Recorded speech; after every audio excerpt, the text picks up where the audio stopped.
60대 초반의 이예란 씨는 마치 오랜 연인을 다루듯 정성스레 포장마차에 불을 켭니다. 손끝에 베인 자국들이 그녀의 삶의 흔적처럼 남아있죠. 어머, 오늘도 일찍 오셨네요. 소주 한 병에 오뎅 서비스로 드릴게요. 헤라는 단골 손님에게 익숙한 미소를 지으며 말합니다. 그때였습니다. 갑자기 포장마차 천막을 걷어내며 대여섯 명의 남자들이 들어섰어요.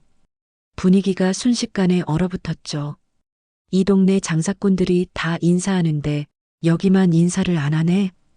천상우의 말에 포장마차는 순식간에 침묵에 잠겼어요. 천상우는 비웃듯 소주병을 들더니 헤란을 향해 소주잔을 던졌고 잔은 헤란의 어깨를 스치며 바닥에 떨어져 산산조각이 났어요. 헤란은 묵묵히 깨진 유리 조각을 주워 담을 뿐이었죠. 그녀의 손끝에서 피가 맺히지만 분노 대신 담담함만이 느껴집니다. 과연 이 헤란의 포장마차에는 무슨 일이 벌어지고 있는 걸까요? 그리고 헤란에게는 어떤 비밀이 숨겨져 있을까요? 잠깐 구독과 좋아요 먼저 꼭 눌러주세요. 구독과 좋아요는 사랑입니다. 서울 도봉구의 조용한 골목, 간판도 없이 낡은 천막 아래 자리 잡은 소담주막은 오늘도 불빛이 따스합니다. 60대 초반의 이예란 씨는 마치 오랜 연인을 다루듯 정성스레 포장마차에 불을 켭니다. 손끝에 베인 자국들이 그녀의 삶의 흔적처럼 남아있죠. 그저 평범한 포장마차 아줌마로만 보이는 이예란, 하지만 이 거칠고 투박한 손길에는 과거 흑장 미파의 전설적인 칼잡이, 청수로 불리던 시절의 기억이 새겨져 있습니다. 어머, 오늘도 일찍 오셨네요. 소주 한 병에 오뎅 서비스로 드릴게요. 헤라는 단골 손님에게 익숙한 미소를 지으며 말합니다. 그녀의 미소 뒤에는 누구도 모를 세월의 무게가 숨겨져 있어요. 세월이 흘러 칼 대신 국자를 들게 된 그녀에게 소담주막은 유일한 안식처이자 추억의 공간이지요. 비 내리는 저녁, 포장마차 천막을 두드리는 빗소리가 옛 기억을 불러일으키는 날이면 헤라는 가끔 창밖을 멍하니 바라보곤 합니다. 비 오는 날이면 어김없이 찾아오는 그녀의 옛 동료들, 박정숙, 최윤자, 한순덕. 각각 매화, 벼락, 설아라는 별명으로 불리던 그들도 이제는 그저 평범한, 아니 평범해 보이는 60대 아주머니들일 뿐이죠. 조직이 해체된 후 각자의 삶을 살아왔지만 이 작은 포장마차에 모이면 그들은 다시 23세 청춘이 됩니다. 딸내미 결혼식 준비는 잘 돼가냐? 정숙이 소주잔을 기울이며 물어봅니다. 헤라는 잠시 미소를 머금었어요. 서연이가 다음 달에 시집을 가네. 이제 나도 장모님 소리를 들을 나이가 됐어. 혼자서 키운 딸 이서연은 헤란의 전부입니다. 과거의 상처와 아픔을 딛고 오직 딸의 행복만을 위해 살아온 세월이었죠. 서연은 포장마차에서 숙제하며 자랐고 엄마의 손님들에게 음식을 나르며 어른이 되었습니다. 어머니의 거친 손등에 묻은 이야기를 한 번도 캐묻지 않고 그저 존중해준 딸이었죠. 그의 신랑은 괜찮냐? 윤자가 물었습니다. 못생겼지만 착해. 그게 중요한 거 아니겠어? 헤란의 대답에 모두가 웃음을 터뜨립니다. 한쪽에서는 취객몇이 고성을 지르고 있었어요. 헤란은 미소를 잃지 않고 다가가 손님, 소주 한 병 더 드릴까요? 라고 묻습니다. 거친 세상을 견뎌온 그녀에게 취객 몇은 그저 일상의 한 부분일 뿐이니까요. 그때였습니다. 갑자기 포장마차 천막을 걷어내며 대여섯 명의 남자들이 들어섰어요. 분위기가 순식간에 얼어붙었죠. 그중 가장 앞에 선 남자, 천상우는 과거 흑장 미파와 앙숙이었던 청룡파의 현 부두목입니다. 그의 눈빛에서 오래된 원한이 느껴졌습니다. 이 동네 장사꾼들이 다 인사하는데 여기만 인사를 안 하네. 천상우의 말에 포장마차는 순식간에 침묵에 잠겼어요. 헤라는 담담히 대꾸합니다. 손님, 장사는 접을 시간입니다. 천상우는 비웃듯 소주병을 들더니 헤란을 향해 소주잔을 던졌고 잔은 헤란의 어깨를 스치며 바닥에 떨어져 산산조각이 났어요. 헤란은 묵묵히 깨진 유리 조각을 주워 담을 뿐이었죠. 그녀의 손끝에서 피가 맺히지만 분노 대신 담담함만이 느껴집니다. 요즘 세상엔 CCTV라는 게 있어서 말이지. 정숙이 천천히 일어섰습니다. 그녀의 눈빛이 순간 날카로워졌어요. 아줌마들이 뭐 어쩔 건데? 천상우가 비웃으며 던진 말에 4명의 여성은 서로를 바라봅니다. 말없는 눈빛 교환, 그 속에는 30년이 넘는 세월의 약속이 담겨 있었어요. 헤란이 마지막으로 한마디 던집니다. 다음에 오실 땐 예의 갖추고 오세요. 이곳은 그냥 포장마차가 아니니까. 청룡파의 방문은 소담주막에 던져진 돌멩이처럼 잔잔한 일상의 파문을 일으켰습니다. 이튿날부터 골목 상인들 사이에 불안한 기운이 감돌았죠. 보업이라는 이름으로 상납을 강요하는 청룡파의 행패가 시작된 것이었습니다. 소담주막만큼은 아직 그들의 손아귀에 들어가지 않았지만 시간 문제였어요. 헤라는 평소처럼 포장마차를 준비하며 이마에 땀을 닦았습니다.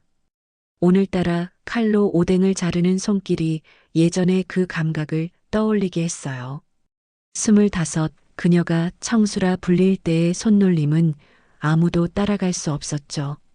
하지만 지금은 헤라는 고개를 저으며 그 기억을 지워냅니다. 엄마, 이거 시장에서 사왔어. 서연이 식재료가 담긴 봉지를 들고 들어왔어요. 28배 서연은 헤란의 눈동자를 닮았고 그 강인함도 물려받았습니다.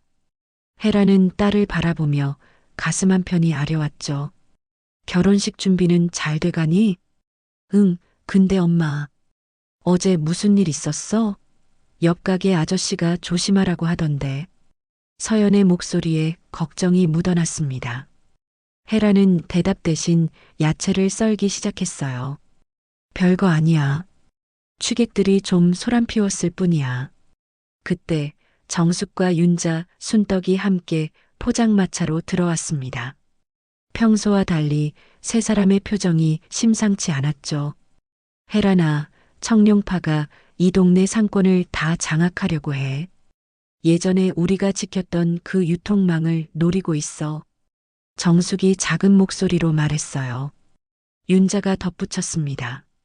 마약까지 유통하려는 수작이래.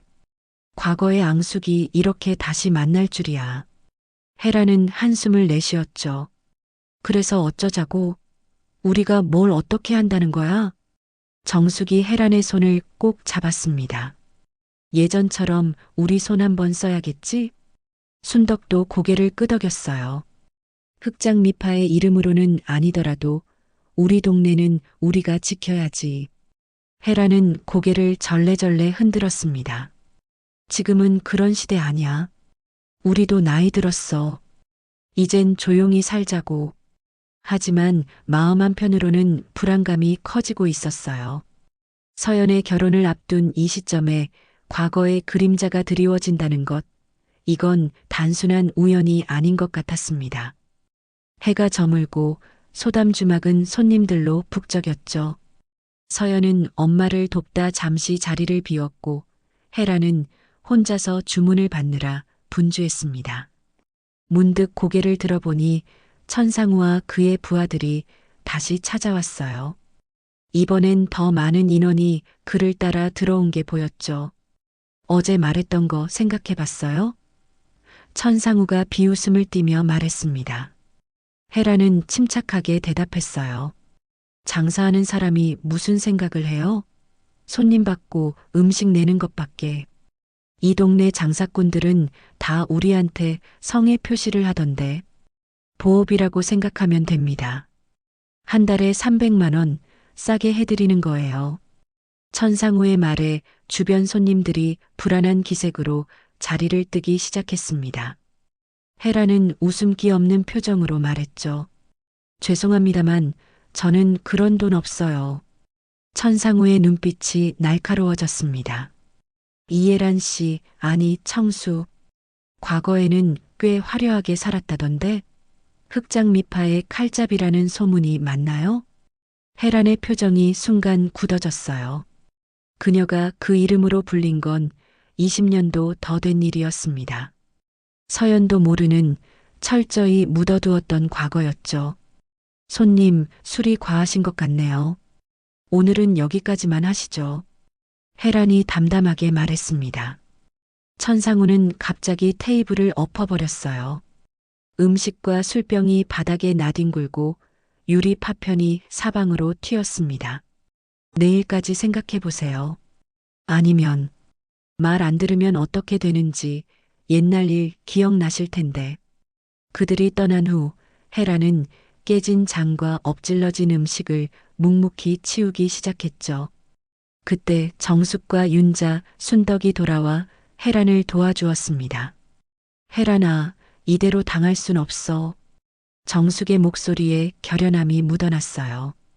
헤란은 고개를 들어 새 친구를 바라봤습니다. 그들의 눈빛에서 옛 흑장미파의 기운이 느껴졌죠. 하지만 헤란의 마음속에는 오직 서연의 안정과 행복만이 자리하고 있었습니다. 다들 그만둬. 우리가 칼을 든다고 무슨 해결이 된다고 생각해? 지금은 법이 있고 경찰이 있잖아. 헤란이 단호하게 말했어요. 문득 밖에서 소란스러운 소리가 들렸습니다. 헤란이 나가보니 청룡파의 부하들이 포장마차 뒤편에서 무언가를 하고 있었어요. 불씨가 번쩍이는 게 보였죠. 뭐 하는 짓이야? 헤란이 달려갔지만 이미 늦었습니다. 그들이 던진 불씨가 포장마차 뒤편 천막에 옮겨 붙었고 바람을 타고 옆집까지 번져가고 있었어요. 소방차 사이렌 소리가 들리기 시작했지만 불길은 빠르게 번졌습니다. 매캐한 연기가 포장마차를 뒤덮었어요. 헤라는 재빨리 소화기를 들고 불길을 잡으려 했지만 연기를 너무 마셨는지 갑자기 숨이 턱 막혔습니다. 눈앞이 흐려지며 그대로 쓰러졌어요. 엄마. 어디선가 서연의 다급한 목소리가 들렸습니다. 포장마차를 찾아왔던 서연이 연기 속으로 뛰어들어 헤란을 끌어냈죠. 정신을 차리고 보니 헤란은 구급차 옆에 누워 있었습니다. 산소 마스크를 쓴 채 누워있는 헤란의 손을 서연이 꼭 잡고 울고 있었어요. 괜찮아. 서연아. 헤란이 힘겹게 말했습니다. 서연은 엄마의 손을 들여다보다가 갑자기 눈을 크게 떴어요. 헤란의 손등에는 오래된 칼자국 흉터가 선명했습니다. 세월이 흘러도 지워지지 않는 과거의 증거였죠. 엄마, 왜 나한테는 아무 말도 안 했어? 나 다 알게 됐어. 옛날 얘기. 서연의 목소리가 떨렸습니다. 헤라는 놀란 눈으로 딸을 바라봤어요. 뭘, 어떻게, 중학교 때부터 알았어. 학교 친구 아빠가 경찰이었거든. 그 아저씨가 술 취해서 그러더라고. 너희 엄마가 옛날에 흑장미파의 청수였다고. 서연은 울먹이면서도 또렷하게 말했습니다. 헤라는 말문이 막혔어요. 자신이 그토록 감추려 했던 과거를 딸이 이미 알고 있었다니. 서연은 엄마의 손을 더 꼭 쥐었습니다. 나는 우리 엄마가 자랑스러워. 혼자서 나를 키우면서 남들 무시하는 포장마차 일을 묵묵히 해내는 모습이. 그리고 엄마가 지켜준 거잖아. 이 동네를. 서연의 말에 헤란의 눈가가 뜨거워졌어요. 의사의 진찰 결과 헤란은 가벼운 연기 흡입으로 하루 입원이 필요했습니다. 병실에 누워있는 헤란을 정숙, 윤자, 순덕이 찾아왔어요. 소담 주막이 많이 탔니? 헤란이 물었습니다. 정숙이 고개를 끄덕였어요. 천막은 다 타버렸어. 하지만 기물은 일부 건졌으니까 다시 시작할 수 있을 거야. 난 이제 지쳤어. 다시 시작할 힘도 없고. 혜란의 목소리에 체념이 묻어났습니다. 윤자가 혜란의 손을 잡았어요. 혜란아, 우리 그냥 당할 거야? 이제 서연이도 다 알게 됐으니 더 숨길 것도 없잖아. 순덕도 고개를 끄덕였죠. 그동안 조용히 살았지만 누군가는 이 동네를 지켜야 해. 우리가 젊었을 때처럼 칼을 들자는 게 아니야. 지혜롭게 맞서자고. 그때 병실 문이 열리고 서연이 들어왔습니다. 그녀의 눈빛이 평소와 달리 단단해 보였어요. 이모들, 저도 끼워주세요. 서연의 목소리에는 결연함이 묻어 있었습니다. 혜라는 놀라서 몸을 일으켰어요. 서연아, 넌 이제 결혼할 아이야. 이런 일에 끼어들면 안 돼. 서연이 고개를 저었습니다. 엄마, 내가 어떻게 모른 척해? 우리 가게를 불태우고 우리 동네 사람들을 괴롭히는데. 윤자가 서연을 바라보며 미소 지었어요. 완전히 엄마 닮았네. 그 기질이. 혜라는 한숨을 쉬었습니다. 상황이 통제 불능으로 흘러가는 것 같았죠. 하지만 그녀의 마음 한편에서는 오래된 불꽃이 다시 타오르기 시작했습니다. 자신의 평화로운 일상을, 딸의 미래를, 그리고 이 동네 사람들의 안전을 위협하는 자들에게 그냥 당할 수는 없었어요. 병실 창문 너머로 비가 내리기 시작했습니다. 빗소리를 들으며 혜라는 30년 전 처음으로 칼을 들었던 그날을 떠올렸어요. 그때도 비가 내렸었죠. 지금 그녀의 마음속에는 비가 내리고 있었습니다. 오래 잊고 있던 분노의 빗줄기가. 청룡파가 노리는 건 단순히 상권이 아니야. 정숙이 낮은 목소리로 말했어요. 마약 유통망을 확보하려는 거라고. 소담 주막이 있는 위치가 그들에겐 중요한 거점이 될 수 있대. 혜라는 깊은 생각에 잠겼습니다. 그녀도 알고 있었어요. 그들이 단순히 돈을 뜯어내려는 게 아니라는 걸. 과거 흑장미파가 지켜냈던 이 동네의 평화가 다시 위협받고 있었죠. 혜란이 태어나던 날 정숙의 집에 네 사람이 모였습니다. 오랜만에 모인 그들은 마치 30년 전으로 돌아간 듯 했어요. 정숙은 오래된 장롱에서 검은 상자를 꺼냈습니다. 그 안에는 그들이 한때 입었던 검은 가죽 재킷이 고이 접혀 있었죠. 아직도 이런 걸 갖고 있었어? 혜란이 놀란 눈으로 물었어요. 정숙은 쓴웃음을 지었습니다. 추억이라고 생각하면서 버리지 못했어. 누가 이런 날이 다시 올 줄 알았겠어? 윤자는 재킷을 들어 어깨에 대보았죠. 어휴, 이제 안 맞을 것 같은데. 나이 먹으니 살이 많이 쪘잖아. 그 말에 모두가 웃음을 터뜨렸습니다. 하지만 곧 그들의 표정은 진지해졌어요. 순덕이 노트북을 펼쳤습니다. 내가 옛날 인맥들을 좀 수소문해 봤어. 천상우, 그자가 요즘 마약 거래로 큰 돈을 벌고 있대. 해외에서 들여온 약품을 이 지역을 통해 유통하려고 해. 순덕의 설명에 모두가 긴장했습니다. 혜라는 창밖을 바라보았어요. 그래서 우리 포장마차 자리를 노리는 거였군. 그뿐만이 아니야. 정숙이 낮은 목소리로 말했습니다. 천상우가 서연이 예비시댁을 찾아갔대. 혜란의 얼굴이 창백해졌어요. 뭐라고? 우리 아는 사람이 목격했어. 서연이 결혼할 집안에 찾아가서 뭐라고 했는지는 모르지만 분위기가 심상치 않았대. 정숙의 말에 혜란의 두 주먹이 불끈 쥐어졌습니다. 딸의 결혼을 앞두고 이런 일이 벌어지다니. 혜란은 가슴이 조여왔어요. 그때 핸드폰이 울렸습니다. 서연이었죠. 엄마, 나 지금 민우 부모님 댁이야. 급히 만나자고 해서 왔는데. 서연의 목소리가 떨렸습니다. 혜라는 직감적으로 알았어요. 서연이 지금 무슨 상황에 처했는지. 금방 갈게. 서연의 예비시댁은 강북구의 조용한 아파트였습니다.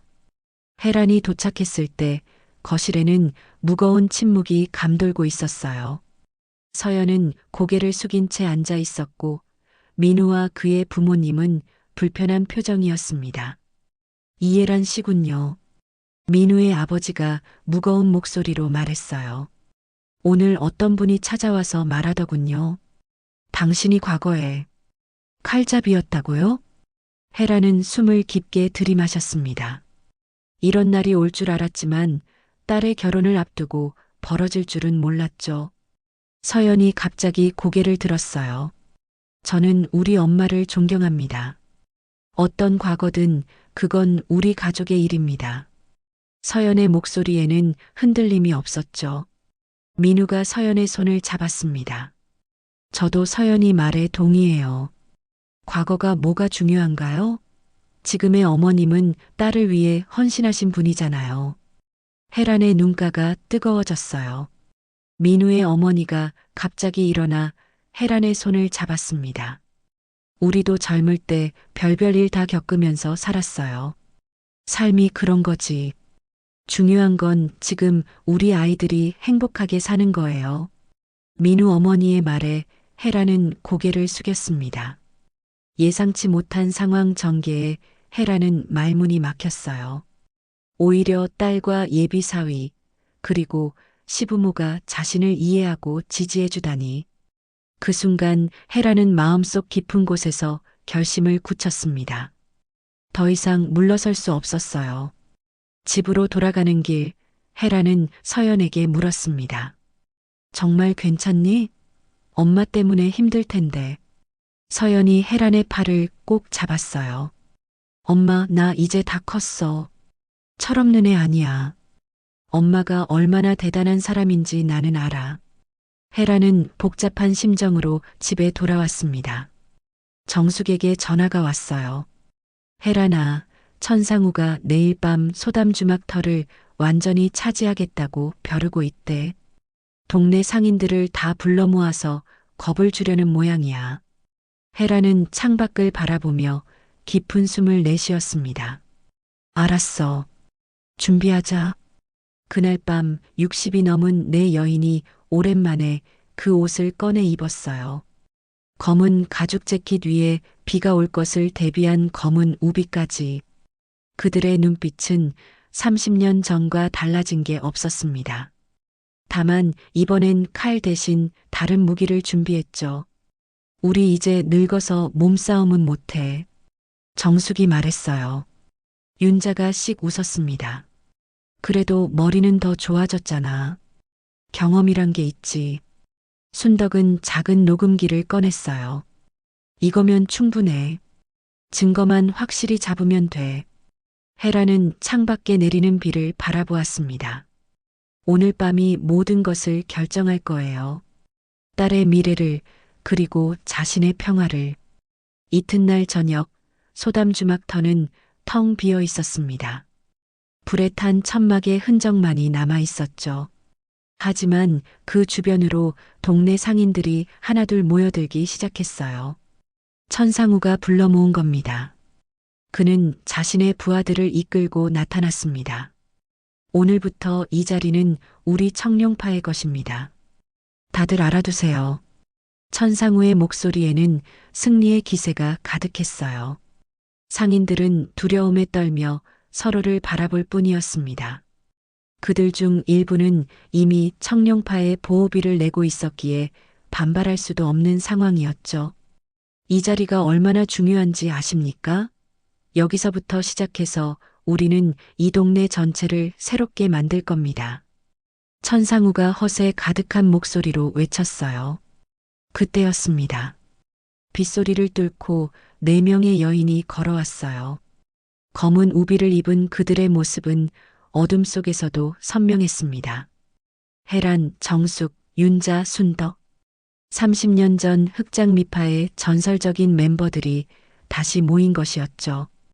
이 동네에서는 말이지, 혜란이 천천히 말했습니다. 술잔은 사람한테 던지는 게 아니라 상 위에 얹는 거야. 천상우가 비웃었어요. 아이고, 할머니들이 나오셨네. 뭐 어쩌실 건데요? 오래 살다 보니 배운 게 하나 있어. 정숙이 말했습니다. 싸움은 힘으로만 하는 게 아니라는 거지. 천상우가 부하들에게 눈짓했어요. 그들이 내 여인을 향해 다가오려는 순간 순덕이 작은 리모컨을 눌렀습니다. 갑자기 주변 건물들의 창문에서 수십 개의 조명이 켜졌어요. 동네 주민들이었습니다. 우리는 요즘 세상에 맞게 준비했어. 윤자가 웃으며 말했죠. 모든 주민들이 지금 이 상황을 실시간으로 보고 있어. 한 명이라도 우리에게 손을 대면 그 영상이 즉시 경찰서로 전송되도록 해놨지. 천상우의 얼굴이 순간 굳어졌습니다. 하지만 곧 비웃음을 지었어요. 그래서요? 그런 거 가지고 우릴 막을 수 있을 것 같습니까? 천상우가 자신의 부하들에게 공격 명령을 내렸습니다. 그러나 놀랍게도 부하들 중 몇몇이 갑자기 뒤로 물러났어요. 그리고 그 자리에 경찰관 2명이 서 있었죠. 변장한 경찰이었던 겁니다. 천상우 씨 마약 유통 혐의로 체포합니다. 경찰이 말했어요. 혼란스러운 상황 속에서 천상우는 달아나려 했습니다. 하지만 혜란이 그의 앞을 막아섰어요. 천상우가 주먹을 휘둘렀지만 혜란의 몸은 오래된 감각을 되살려 자연스럽게 피했습니다. 그리고 칼날 하나 없이 천상우의 팔을 잡아 꺾었어요. 이 칼 녹슬지 않았어. 다만 안 쓴 것뿐이야. 혜란의 목소리는 차가웠습니다. 경찰들이 달려와 천상우를 제압했어요. 나머지 부하들도 하나둘 체포되었습니다. 주민들은 환호성을 질렀죠. 순덕이 녹음기를 경찰에게 건넸어요. 여기 증거 있습니다. 천상우가 마약 유통망 구축에 대해 말한 내용이요. 경찰은 고개를 끄덕였습니다. 이미 서연 씨의 제보로 수사를 시작했었습니다. 증거가 더해져서 확실해졌네요. 혜라는 놀란 눈으로 주변을 둘러보았어요. 서연이? 우리 딸이 제보를? 그때 군중 속에서 서연이 걸어 나왔습니다. 엄마, 내가 그날 포차에서 천상우가 마약 얘기하는 걸 녹음했어. 경찰에 제보한 건 나야. 혜라는 말문이 막혔어요. 자신이 보호하려 했던 딸이 오히려 자신을 지켜주었다니. 감격과 자부심이 뒤섞인 감정이 밀려왔습니다. 한 경찰관이 혜란에게 다가와 말했어요. 정의는 결국 조용히 묵묵히 움직이는 사람들로부터 시작되더군요. 이혜란 씨와 같은 분들 덕분에 우리 사회가 더 안전해집니다. 비가 그치고 달빛이 소담주막터를 비추기 시작했습니다. 혜란은 하늘을 올려다보며 깊은 숨을 내쉬었어요.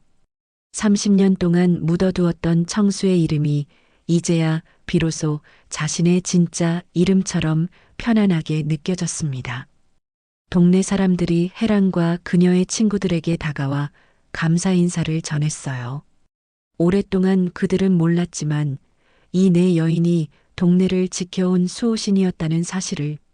서연이 혜란의 곁으로 다가와 팔짱을 꼈습니다. 엄마, 이제 다시 시작하자. 소담주막, 내가 엄마랑 같이 할래. 혜란의 눈가에 눈물이 맺혔어요. 자신의 과거를 부끄러워하지 않고 오히려 그것을 받아들이고 함께하려는 딸의 모습에 가슴이 뭉클해졌습니다. 함께하자, 우리 딸. 혜란이 서연을 꼭 안았어요.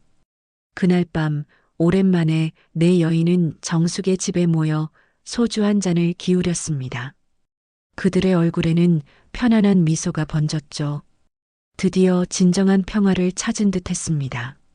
한 달 후 소담주막은 새 단장을 마치고 다시 문을 열었습니다. 불에 탄 자리에 더 튼튼한 천막을 세우고 내부도 깔끔하게 정리했어요. 개업 첫날 동네 사람들이 축하하러 모여들었습니다. 혜라는 오랜만에 환한 미소를 지었죠. 이번엔 간판도 달았네. 윤자가 웃으며 말했어요. 소담주막 앞에는 작지만 예쁜 간판이 걸려 있었습니다. 청순의 소담주막이라는 이름이었죠. 헤라는 쑥스러운 듯 고개를 저었어요. 서연이가 고집했어. 엄마의 과거를 숨기지 말고 당당하게 써보자고. 정숙이 헤란의 어깨를 토닥였습니다. 좋은 이름이야. 이제 우리 모두 우리의 과거를 부끄러워하지 않고 당당하게 살아가자고.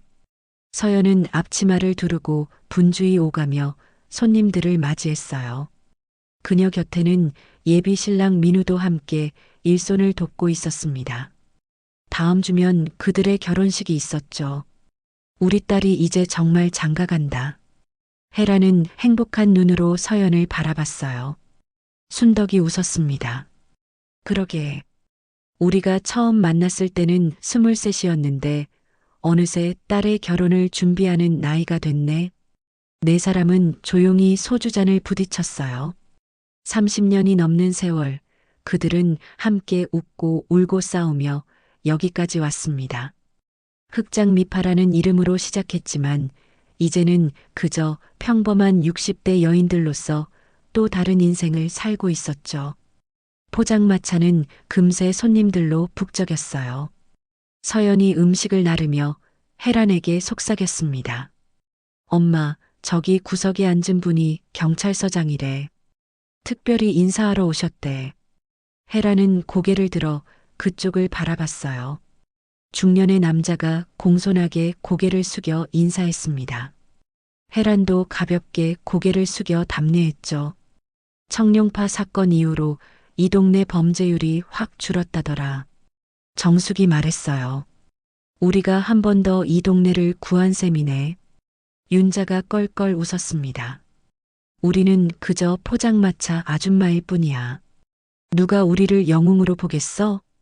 하지만 모두가 알고 있었어요. 그들은 각자의 방식으로 영웅이었다는 걸. 칼을 든 싸움이 아니라 지혜와 용기로 지켜낸 평화였습니다. 밤이 깊어가고 손님들이 하나둘 자리를 떴어요. 마지막 손님이 떠난 후 헤라는 포장마차 안을 정리하기 시작했습니다. 서연과 민우는 먼저 집에 돌아갔고 정숙, 윤자, 순덕도 각자의 집으로 돌아갔죠. 헤라는 혼자 남아 소주 한 잔을 따랐어요. 그리고 조용히 속삭였습니다. 청수, 오랜만이야. 그때 누군가 포장마차 문을 열고 들어왔어요. 서연이었습니다. 엄마, 혼자 마시면 서운하지. 서연이 웃으며 앉았어요. 너 왜 왔어? 내일 결혼식 준비한다고 일찍 자야지.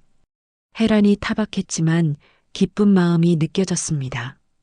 서연은 잔을 들어 헤란의 잔과 부딪혔어요. 엄마, 고마워. 내가 여기까지 올 수 있게 해줘서. 무슨 소리야? 고마운 건 엄마지. 내가 있어서 이렇게 살아올 수 있었어. 헤란의 목소리가 살짝 떨렸습니다. 서연이 헤란의 손을 꼭 잡았어요. 우리 가게, 내가 결혼해도 계속할 거야. 민우도 좋대. 우리 함께 이어가자. 헤란은 감격스러운 마음에 말을 잇지 못했습니다. 자신의 딸이 이토록 성장해 있을 줄이야. 눈물이 맺히는 걸 참으며 고개를 끄덕였어요. 소담주막의 불빛이 골목을 따스하게 비추었습니다. 헤라는 창밖을 바라보았어요. 오늘따라 별이 유난히 밝게 빛나고 있었죠. 마치 그들의 새로운 시작을 축복하는 것처럼. 누구든 과거는 있어. 헤란이 조용히 말했습니다. 하지만 그걸 지우는 게 아니라 품고 사는 게 인생이지. 따뜻한 밥 한 끼가 우리 딸의 미래를 지켜냈어. 전설은 그렇게 이어지는 거야. 서연은 고개를 끄덕였어요. 그녀도 이제 알고 있었습니다. 어머니의 강인함이 얼마나 소중한 유산인지를, 그리고 그 유산을 자신도 이어가게 되었다는 사실을. 포장마차 너머로 새벽이 밝아오기 시작했습니다. 새로운 하루, 새로운 시작이었어요. 헤란과 서연은 함께 일어나 포장마차 문을 활짝 열었습니다. 상처와 아픔을 딛고 다시 한번 시작하는 그들의 모습은 어느 때보다 당당했죠. 이제 소담주막은 단순한 포장마차가 아니었습니다. 그곳은 세대를 넘어 이어지는 전설이 된 것이었어요. 칼잡이 누님들의 전설과 그들이 지켜낸 평화의 이야기가 담긴 따뜻한 공간. 그리고 그 전설은 앞으로도 계속 이어질 것입니다.